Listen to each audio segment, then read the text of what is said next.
ಮಧುಗಿರಿಯಲ್ಲಿ helicopter ನೋಡಲು ಮುಗಿಬಿದ್ದ ಜನರು. ಮಧುಗಿರಿಯ ಸರ್ಕಾರಿ ಜೂನಿಯರ್ ಕಾಲೇಜು ಮೈದಾನದಲ್ಲಿ ನಡೆದಿರುವ ಘಟನೆ. ಮಾಜಿ ಸಿಎಂ ಕುಮಾರಸ್ವಾಮಿ ಭೇಟಿ ವೇಳೆ ಘಟನೆ. ಕುಮಾರಸ್ವಾಮಿ ಸಮಾವೇಶದ ಕಡೆ ಹೊರಟ ಕೂಡಲೇ ಮುಗಿಬಿದ್ರು ಸ್ಥಳೀಯರು. ಮಕ್ಕಳು ಸೇರಿದಂತೆ ಹೆಲಿಕಾಪ್ಟರ್ ನೋಡೋಕೆ ಮುಗಿಬಿದ್ದ ಸ್ಥಳೀಯರು ಗುಂಪು ಗುಂಪಾಗಿ ಹೆಲಿಕಾಪ್ಟರ್ ಸುತ್ತುವರಿದು ಗೊಂದಲ. ಮಧುಗಿರಿಯಲ್ಲಿ ವಿ ಸೋಮಣ್ಣ ಪರ ಪ್ರಚಾರ ಹಿನ್ನೆಲೆ ಬೃಹತ್ ಸಮಾವೇಶ ಕಾರ್ಯಕ್ರಮಕ್ಕೆ ಆಗಮಿಸಿದ್ರು ಕುಮಾರಸ್ವಾಮಿ. ಹೆಲಿಕಾಪ್ಟರ್ ಮೂಲಕ ಮಧುಗಿರಿಗೆ ಬಂದಿಳಿದ ಕುಮಾರಸ್ವಾಮಿ ಮಧುಗಿರಿ ಪಟ್ಟಣದ ರಾಜೀವ್ ಗಾಂಧಿ ಕ್ರೀಡಾಂಗಣದ ಹೆಲಿಪ್ಯಾಡ್ಗೆ ಬಂದಿಳಿದ ಕುಮಾರಸ್ವಾಮಿಗೆ ಹೂಗುಚ್ಛ ನೀಡಿ ಸ್ವಾಗತಿಸಿದ್ರು ಎನ್ಡಿಎ ಅಭ್ಯರ್ಥಿ ವಿ ಸೋಮಣ್ಣ. ಮಧುಗಿರಿ ಪಟ್ಟಣದ ಸಂತೆ ಮೈದಾನದಲ್ಲಿ ನಡೆಯುತ್ತಿರುವ ಮೈತ್ರಿ ಬೃಹತ್ ಸಮಾವೇಶ ಕಾರ್ಯಕ್ರಮ.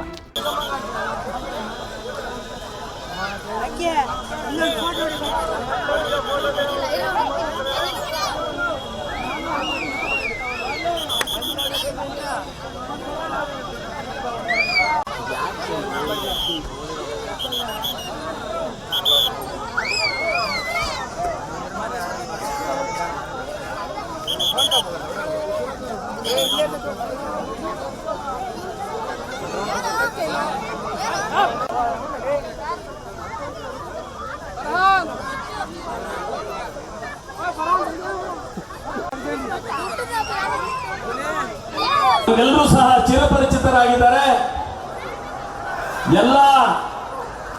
ಎಲ್ಲ ಪಂಚಾಯಿತಿಗಳಿಗೂ ಸಹ ವಿಸಿಟ್ ಮಾಡಿ ನಿಮ್ಮೆಲ್ಲರ ಪರವಾಗಿ ಮಧುಗಿರಿಯ ನಿವೃತ್ತ IAS ಅಧಿಕಾರಿಗಳು ಆದಂತಹ ಸನ್ಮಾನ್ಯ ಶ್ರೀ ಅನಿಲ್ ಕುಮಾರ್ ಸಾಹೇಬ್ ಇದ್ದಾರೆ. ಅವ್ರಿಗೂ ಕೂಡ ಜೊತೆಗೆ ಚಿದಾನಂದ್ ಅವರು ನಮ್ಮೆಲ್ಲರಿಗೂ ಸಹ ಪರಿಚಯ ಮಾಡ್ತಾ ಇದ್ದಾರೆ. ನಮ್ಮ ಏನು ಸೋಮಣ್ಣ ಸಾಹೇಬರ ಗೆಲುವಿಗೆವಾದಂತಹ ಸ್ವಾಗತವನ್ನ ಈ ಸಂದರ್ಭದಲ್ಲಿ ನಾನು ಬಯಸ್ತೇನೆ. ಜೊತೆಗೆ ನಾಗೇಂದ್ರ ಅವರಿದ್ದಾರೆ, ಬಿಜೆಪಿಯವರ ತಾಲೂಕಿನ ಅಧ್ಯಕ್ಷರಾದಂತಹ ಸನ್ಮಾನ್ಯ ಶ್ರೀ ನಾಗೇಂದ್ರ ಅವರಿದ್ದಾರೆ. ಅವ್ರಿಗೂ ಸಹ ಆತ್ಮೀಯವಾದಂತಹ ಸ್ವಾಗತವನ್ನ ಬಯಸ್ತೇನೆ. ಜಾತ್ಯತೀತ ಜನತಾದಳದ ತಾಲೂಕಿನ ಅಧ್ಯಕ್ಷರಾದಂತಹ ಸನ್ಮಾನ್ಯ ಶ್ರೀ ಬಸವರಾಜರವರಿಗೂ ಸಹ ಆತ್ಮೀಯವಾದಂತಹ ಸ್ವಾಗತವನ್ನ ಬಯಸ್ತೇನೆ. ಎಲ್ಲ ನಮ್ಮ ಹಿರಿಯರು, ವರಿಷ್ಠರು, ಮಾಜಿ ಪ್ರಧಾನಮಂತ್ರಿಗಳು ಆದಂತಹ ಸನ್ಮಾನ್ಯ ಶ್ರೀ ದೇವೇಗೌಡರು ಸಾಹೇಬರ ಒಂದು ಆ ಕಾರಣದಿಂದ ಇವತ್ತು ಜಾತ್ಯತೀತ ಜನತಾದಳ ಉತ್ಸವವಾಗಿ ನಡೆಸ್ತೇವೆ. ಸೋಮಣ್ಣ ಅವ್ರನ್ನ ಖಂಡಿತ ಪಾರ್ಲಿಮೆಂಟ್ಗೆ ಕಳಿಸಿಕೊಡ್ತೇವೆ. ಆತ ಇರ್ಬೋದು, ಭ್ರಷ್ಟ ರಾಜಕಾರಣ ಇರ್ಬೋದು, ಅಥವಾ ಏನು ದ್ವೇಷದ ರಾಜಕಾರಣ ಇರ್ಬೋದು, ಇವೆಲ್ಲಕ್ಕೂ ಕೂಡ ಇತಿಶ್ರೀ ಆಗಬೇಕು ಅಂತಕ್ಕಂಥ ವಿನಂತಿಯನ್ನ ಈ ಸಂದರ್ಭದಲ್ಲಿ ನಾನು ಮಾಡಬಯಸ್ತೇನೆ. ಬಂಧುಗಳೇ, ಕಾಂಗ್ರೆಸ್ಗೆ ಯಾರು ಪ್ರಧಾನಮಂತ್ರಿಗಳಾಗ್ತಾರೆ, ಯಾಕೋ ಹಾಕ್ಬೇಕು ಕಾಂಗ್ರೆಸ್ಗೆ ಓಟು? ನೀವು ಕಾಂಗ್ರೆಸ್ ಓಟ್ ಕೊಟ್ಟಿದ್ದೆ ಆದ್ರೆ ಅದು ವೇಸ್ಟ್ ಆಗ್ತದೆ ಅಂತಕ್ಕಂಥ ಮಾತನ್ನ ಈ ಸಂದರ್ಭದಲ್ಲಿ ನನ್ನ ಖಡಾಖಂಡಿತವಾಗಿ ಕಾಂಗ್ರೆಸ್ನಲ್ಲಿ ಪ್ರಧಾನಮಂತ್ರಿಗಳಾಗ್ತಕ್ಕಂಥ ವ್ಯಕ್ತಿಗಳೇ ಇಲ್ಲ. ಅದಕ್ಕೆ ಬೇಕಾದಂತ ಪೂರಕವಾಗಿ ಬೇಕಾದಂತ ನಂಬರ್ಗಳು ಕೂಡ ಅವ್ರಿಗೆ ಬರಲ್ಲ. ಇಡೀ ರಾಷ್ಟ್ರದಲ್ಲಿ ಒಂದು 30-40 ಸೀಟು, ನೀವು ಸಮೀಕ್ಷೆಗಳು ನೋಡಿದ್ದೀರಾ, 30-40 ಸೀಟು ಬಂದ್ರೆ ಹೆಚ್ಚು. ದಯಮಾಡಿ ವಿನಂತಿ ಮಾಡ್ತೀನಿ, ಪ್ರಾರ್ಥನೆ ಮಾಡ್ತೀನಿ, ನಾವು ಕೇಂದ್ರದಲ್ಲಿ ನರೇಂದ್ರ ಮೋದಿ ಅವರು ಮತ್ತೊಮ್ಮೆ ಹೊರಹೊಮ್ಮುವುದು, ಮತ್ತೊಮ್ಮೆ ಪ್ರಧಾನಮಂತ್ರಿಯಾಗಿ ಹೊರಹೊಮ್ಮುವುದು ಸೂರ್ಯ ಪೂರ್ವದಲ್ಲಿ ಹುಟ್ಟಲು ಸತ್ಯನೋ ನರೇಂದ್ರ ಮೋದಿ ಅವರು ಮತ್ತೊಮ್ಮೆ ಪ್ರಧಾನಮಂತ್ರಿ ಆಗುವುದು ಬಹಳಷ್ಟು ಮುಖ್ಯ. ಒಬ್ಬ ದೃಢವಾದ ಸಾಹೇಬರು ಅವ್ರ ಜೊತೆನಲ್ಲಿ ಕೈ ಜೋಡಿಸಿದ್ದಾರೆ. ಸೋಮಣ್ಣ ಅವರ ಅಭ್ಯರ್ಥಿಗೆ ದೇವೇಗೌಡರು ಸಾಹೇಬರದ ಒಂದು ಆಶೀರ್ವಾದ ಇದೆ, ನರೇಂದ್ರ ಮೋದಿ ಅವರ ಆಶೀರ್ವಾದ ಇದೆ, ಅಮಿತ್ ಶಾ ಅವರ ಆಶೀರ್ವಾದ ಇದೆ, ಯಡಿಯೂರಪ್ಪ ಅವರ ಆಶೀರ್ವಾದ ಇದೆ, ನಿಮ್ಮೆಲ್ಲರ ಆಶೀರ್ವಾದ ಇದೆ ಅಂತಕ್ಕಂಥ ಭರವಸೆಯಿಂದ ನಾವು ಇವತ್ತು ಈ ಸಭೆಯನ್ನ ಮಾಡ್ತಾ ಇದ್ದೇವೆ. ಬಂಧುಗಳೇ, ದಯಮಾಡಿ ವಿನಂತಿ ಮಾಡ್ತೀನಿ, ಪ್ರಾರ್ಥನೆ ಮಾಡ್ತೀನಿ.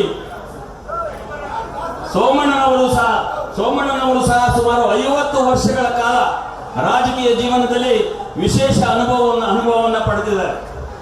ಶಾಸಕರಾಗಿ ಕೆಲಸ ಮಾಡಿದ್ದಾರೆ, ವಿಧಾನ ಪರಿಷತ್ ಸದಸ್ಯರಾಗಿ ಕೆಲಸ ಮಾಡಿದ್ದಾರೆ, ಜಿಲ್ಲಾ ಸಚಿವರಾಗಿ ಕೆಲಸ ಮಾಡಿದ್ದಾರೆ, ಜಿಲ್ಲಾ ಉಸ್ತುವಾರಿ ಸಚಿವರಾಗಿ ಕೆಲಸ ಮಾಡಿದ್ದಾರೆ. ಅವರ ಕೆಲಸ ಕಾರ್ಯಗಳನ್ನ ನೋಡಬೇಕಾದ್ರೆ ಗೋವಿಂದರಾಜ್ ನಗರಕ್ಕೆ ನೀವು ಬರಬೇಕು, ಬಿನ್ನಿಪೇಟೆಗೆ ನೀವು ಬರಬೇಕು, ವಿಜಯನಗರಕ್ಕೆ ನೀವು ಬರಬೇಕು. ಎಲ್ಲೆಲ್ಲಿ ಅವರು ಉಸ್ತುವಾರಿ ಸಚಿವರಾಗಿ ಜಿಲ್ಲೆಗಳನ್ನು ವಹಿಸ್ಕೊಂಡ ಕಡೆ ಹೋಗಿ ನೋಡಿದ್ರೆ ಗೊತ್ತಾಗ್ತದೆ ಅವರೊಬ್ರು ಕೆಲಸಗಾರರು.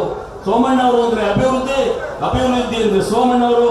ದಯಮಾಡಿ ಅವರು ನಮಗೆ ಬಂದಿರೋದು, ಅವರು ನಮ್ಗೆ ಅಭ್ಯರ್ಥಿಯಾಗಿ ಬಂದಿರೋದು ನಮ್ಮೆಲ್ಲರ ಪುಣ್ಯ ಅಂತ ನಾನು ಭಾವಿಸ್ತೇನೆ. ಯಾರು ಹೆಚ್ಚಿಗೆ ಕಾಲವನ್ನು ತೆಗೆದುಕೊಳ್ಳಲ್ಲ. ಕುಮಾರಣ್ಣವರು ಇನ್ನೊಂದು ಫಂಕ್ಷನ್ಗೆ ಹೋಗ್ಬೇಕಾಗಿದೆ, ದಯಮಾಡಿ ನಿಮ್ಗೆಲ್ಲರೂ ಕೈ ಮುಗಿದು ಪ್ರಾರ್ಥನೆ ಮಾಡ್ತೀನಿ. JDS ಮತ್ತು ಬಿಜೆಪಿಯವರು ಒಕ್ಕೊರಲಿಂದ ತಮ್ಮ ಮತವನ್ನು ಚಲಾಯಿಸಿ ಅತ್ಯಂತ ಹೆಚ್ಚಿನ ಮತಗಳ ಅಂತರದಿಂದ ಅವ್ರನ್ನ ಗೆಲ್ಲಿಸಿ ಪಾರ್ಲಿಮೆಂಟ್ಗೆ ಕಳಿಸ್ಕೊಡ್ಬೇಕು. ಅವರ ಮೂಲಕ ಮುಂದೆ ಅಭಿವೃದ್ಧಿ ಕಾರ್ಯಗಳನ್ನ ಈ ಭಾಗದಲ್ಲಿ ಮಾಡಬೇಕು. ಒಳ್ಳೆಯ ಹೊಸ ಶಕೆಯನ್ನ ಪ್ರಾರಂಭ ಮಾಡೋಣ ಅಂತಕ್ಕಂಥ ಮಾತನ್ನು ಹೇಳಿ ಮತ್ತೊಮ್ಮೆ ಮಗದೊಮ್ಮೆ ನಿಮ್ಮನ್ನ ವಿನಂತಿ ಮಾಡ್ತೇನೆ. ದಯವಿಟ್ಟು ಕಮಲದ ಗುರುತು ಅವರ ಕ್ರಮ ಸಂಖ್ಯೆ 3 ದಯವಿಟ್ಟು 26ನೇ ತಾರೀಕು ನಡೀತಾ ಇರ್ತಕ್ಕಂಥ ಚುನಾವಣೆಯಲ್ಲಿ ತಾವೆಲ್ಲರೂ ಒಗ್ಗಟ್ಟಾಗಿ ಬಿಜೆಪಿ ಇರ್ಬೋದು, ನಮ್ಮ JDS ಇರ್ಬೋದು, ಒಗ್ಗಟ್ಟಾಗಿ ಕೆಲಸ ಮಾಡಿ ಅವರ ಒಂದು ಗೆಲುವಿಗೆ ನಾವೆಲ್ಲರೂ ಶ್ರಮಿಸೋಣ ಅಂತಕ್ಕಂಥ ಮಾತನ್ನು ಹೇಳ್ತಾ ನಿಮ್ಮೆಲ್ಲರಿಗೂ ವಂದಿಸಿ ವೇದಿಕೆಯಲ್ಲಿ